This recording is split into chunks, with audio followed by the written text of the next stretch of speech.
आज सुनवा ना की कहें भैया के फोन आयल हले नैहरा जेबे काहे ले बताओ ये सुनवा ना बताही ने बोला बोला छठी मैया की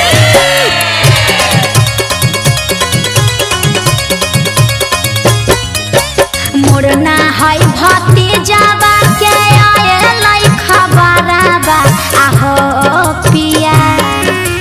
मोरना है भतीजावा के आयल खबरवा आहो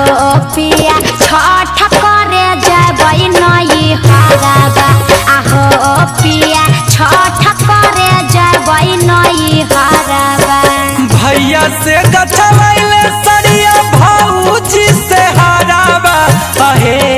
धनी की बोलो ना भैया से गछवाइले सरिया भौजी से हरावा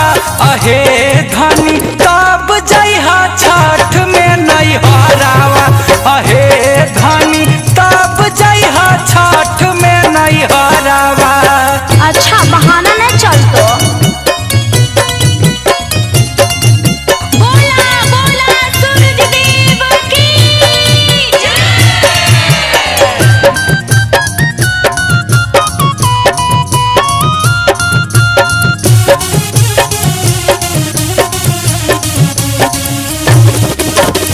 भैया बिना मंगले देतई दामी दामी साड़िया भौजी मोर देतई पिया सोना के सिकड़िया अब भैया भाभी बहुत मानो अखिन हमरा मीठ बोल के भैया भौजी देतौ फुसलाई गे कैसे जटवा कटवाई के देतौ बहाना बनाई गे छठ मैया के कीड़ा पासे भरल है परिवारवा आहो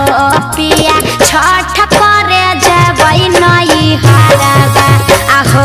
पिया छठ करे जबै नई हरवा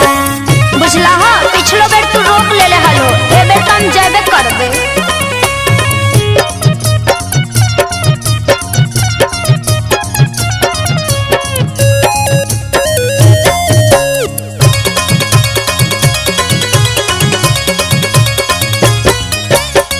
छठ मैया से अर्जी करबै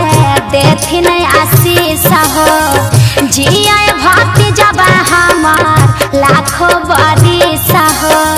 अब मौसियों फुआ भी आयल हकिन जाए तो ना हमरा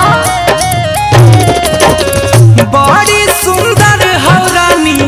तोर विचार गे छठी मैया सुन लेथिन मन के पुकार गे मनयला बेला गुंजन लागो अभी भड़ावा आहो पिया छठ करे जबै नई हरवा आहो पिया छठ करे जबै नई हरवा।